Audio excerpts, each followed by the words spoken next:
the native, them don't steal the show. As they start to tell them, oh, it have a club all night, everything turn white, like powder is the gold. So if you know you can't take it, me beg you better don't fake it, cause you know this true feel when we come out to play. Greetings once again. Just wanted to install a quick update in between the Carib series. As we mentioned, an important group of people here called the Iberians. All right. So just a quick update for you to know who they are. This was published in 1911, I think. Yeah, 1911. All right, by Robert Brown. Okay. The Iberians, the people known under this name, have been the theme of so much controversy that there is perhaps no single statement which can be made about them that has not been controverted by the adherents of an opposite school. For this reason, if no other, it would be advisable to lead the reader into the quagmire of controversy, out of which he might emerge a sadder but not wiser man. It may, however, be said that when Spain became first known to the Greeks and Romans, it was inhabited by a swarthy race known as the Iberians. So the Greeks and the Romans were also swarthy as well, right? Broken up into number, and at a later date we'll just point this out, broken up into a number of tribes speaking allied, though non-identical dialects, and have a rude civilization and general characteristics in common.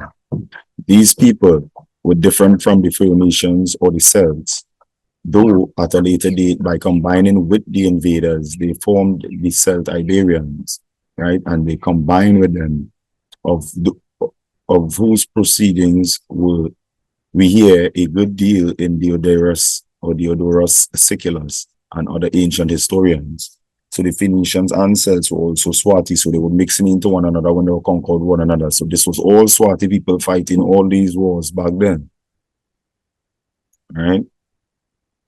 Of these Iberians, few remnants have come down to us. The coins often attributed to them or to their kindred, the Celtiberians, being so illegible that almost any determination may be selected out of the variety which has been put forward, though in all probability this advance in culture was quite unknown before the Iberians came in contact with the Roman legions.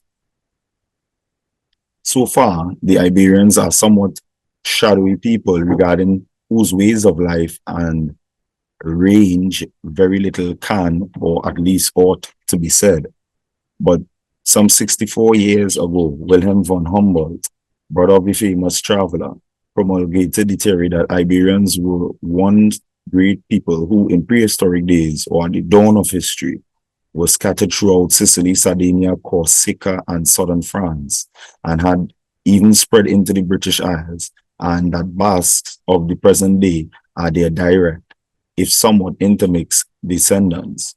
The chief argument he deduces in favor of this theory is that in many districts of Spain and other countries described as Iberian, the topographical names are distinctly Basque.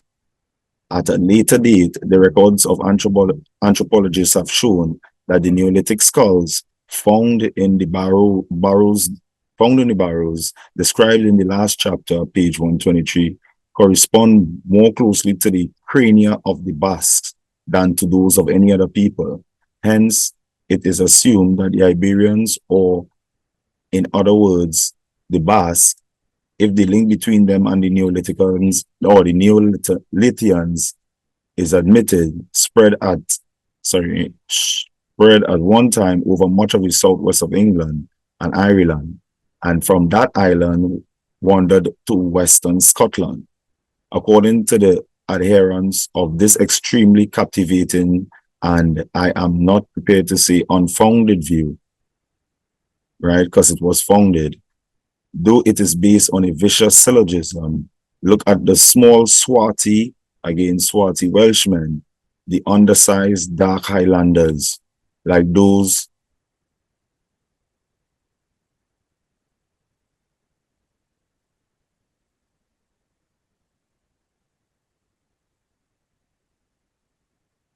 like those of St. Kilda and many parts of Western Scotland, and the Hebrides, and the Black Celts to the west of Shannon, like the typical inhabitants of Brittany and acquaintance in France, as remnants of these Neolithic Iberians, and therefore kindred of the Basque. The true Basque stock, that is, typical Basque, not altered and transformed as he has become by the repeated invasions his country has undergone, is affirmed by those who have studied the question to be a small in stature, dark in complexion, with black hair and eyes, and with a long head. There is, however, no valid reason for concluding that the Neolithic folk were stunted in growth. On the contrary, they were in many instances powerfully built and therefore probably tall. Though, of course, it does not necessarily follow that a race which extended from the pillars of Hercules, for the remains of them have been found in the caves of Gibraltar to the northeast of Germany and Denmark, were uniform in physical features. In the British Isles, the Iberians were probably preserved from contact with other races longer than their kindred on the continent, where, as the remains in their graves prove, they had in due time to share their country with a taller race, almost certainly the Celts, and there's the Celts, also swarthy as well, who for so long a period formed the substratum of the European peoples.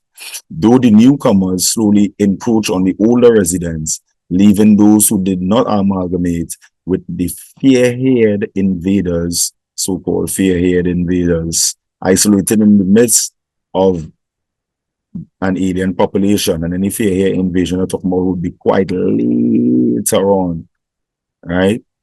When some of the other swarthy friends brought them. When history introduces us in a sort of perfunctory fashion to the Iberians, they are retreating under the pressure of these immigrants from the east, just as they in turn were driven out of their acquisitions by the vis a tergo of still fresher arrivals. The colonization of Wales by them taking place in consequence of this pressure. Just as the Celts, writes Professor Boyd Dawkins, who is one of the most uncompromising advocates of the Iberian theory in its latest developments, pushed back the Iberian population of Gaul as far south as Aquitania and swept round it into Spain. So they crossed the channel and overrun the greater part of Britain until the Silures, identified by Tacitus with the Iberians,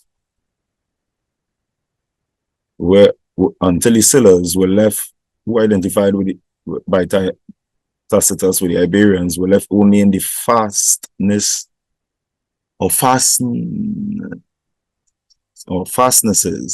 which were subsequently a refuge for the Welsh against the English invaders.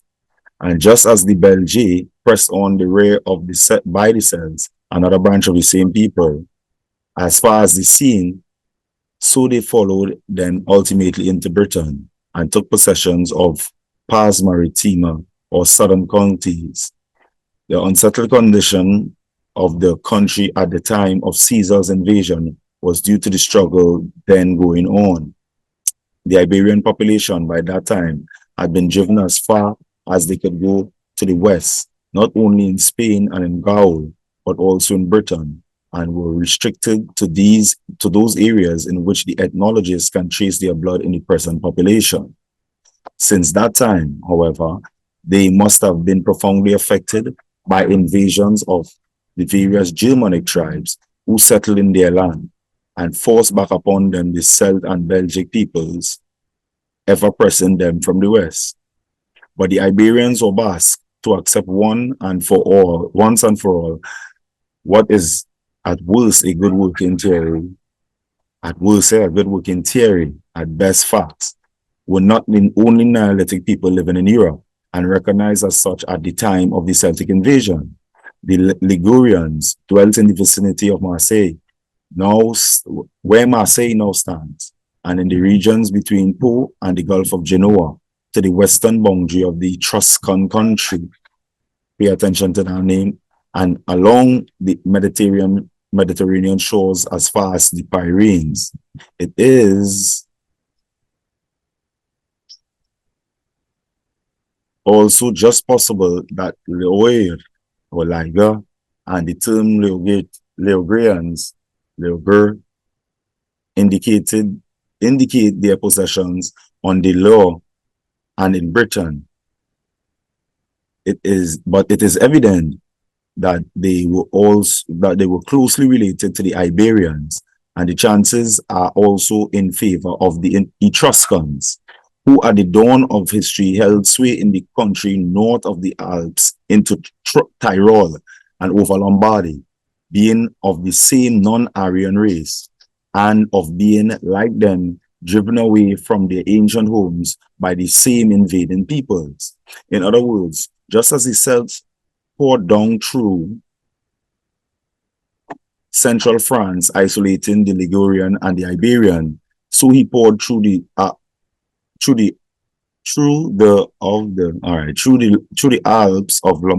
Alps into Lombardy, sundering the Etruscans of Rhaetia and Noricum from those of Etruria proper.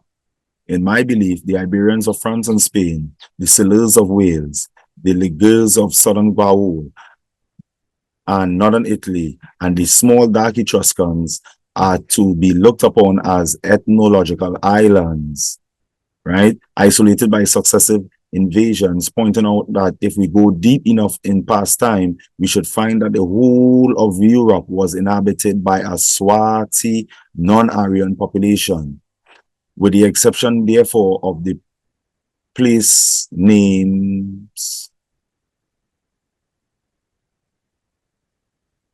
which Humboldt fancied that he detected in France and Spain, right? That's what he fancied, right? And Professor Sayce is skeptical regarding his success in that direction, right?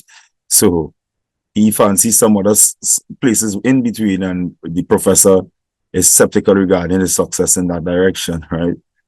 So the Iberians have left behind them only their bones and their graves as materials from which to deduce their history and their genealogy. On the British Isles, most likely some traces of their speech linger. Among the Celt-speaking people who drove them into the least accessible portions of the country, and were themselves compelled at a later period to seek shelter there also. Curiously enough, the Basque word for axe means, if analyzed, a stone mounted in a handle. That is what axe means in the Basque word. A pick, a stone to tear in sunder the earth. A knife, a little stone. And a pair of scissors, little stones for tearing sunder. This shows how persistently the memory of these as ancestral tools has clung to the speech of their descendants. So all knife and scissors and axe is Iberian words, right? This shows how persistently the memory of their ancestral tools has clung to the speech of their descendants.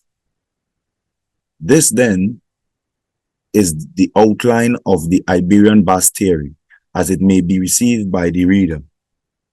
But there are extremes both among its advocates and its opponents, which prove how difficult it is to arrive at the truth.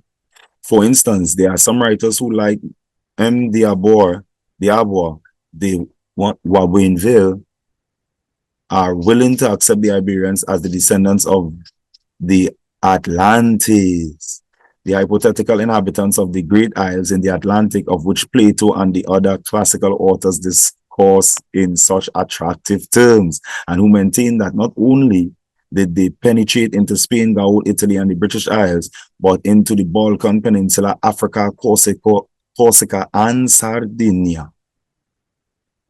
This range M. Hovelak will extend so as to take in the Canary Islands, where they were the Guanchos. We spoke about them in Carib series part 4, I think, or 3.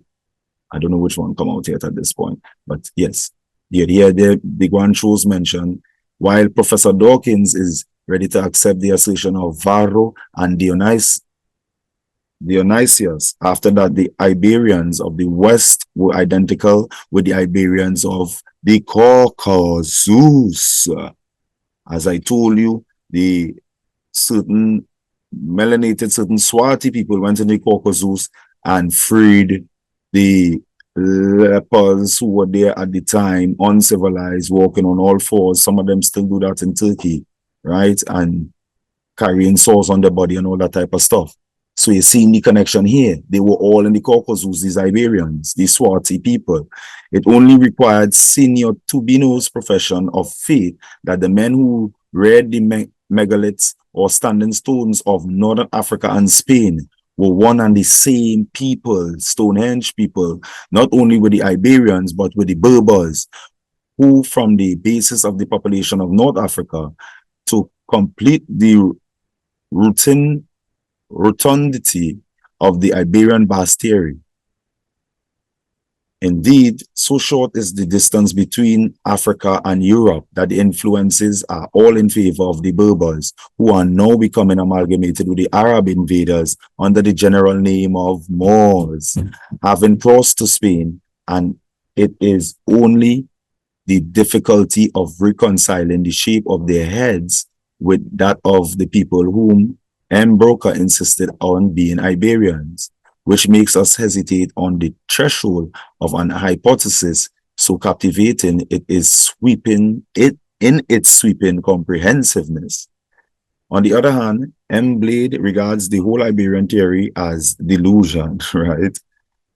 He contends that Iberia is a purely geographical term, if not a Greek misnomer for Spain, that there never was a proper Iberian race and that the Basques never occupied a wider area than they do at present. And when they was fighting, all these swarthy people they were seeing, so you'd see who this guy is in Blade, right? Being always surrounded by alien people so that the problem of the affinity is still unsolved. The main current of opinion runs nevertheless entirely in the opposite direction. The weighty names of Broca, Huxley, Burkow, Busk, Dawkins, Tubino, Thurman, like Turnam, sorry, and sounding like Thurman, like, and Davis, lending weight to the doctrine of the Iberians being the surviving Neolithians and the Basque, the modern representatives of the Iberians. All right, so we stop there. All right, just to make sure, because there's a lot of things in this that will blow your mind, but I don't want to drift the topic away from the Caribs just yet. But these Iberians were mentioned in the history with colonization of the West Indies, right, or fleeing from the Spanish Inquisition. So we had to just cover these names and the country. Seeing that there had so much controversy around the names, we choose out what we want, and as the writer said, the most common and obvious narrative that makes the most sense, and we put it in the public domain. So thank you again, short but sweet, but hope you're a little enlightened on who the Iberians were.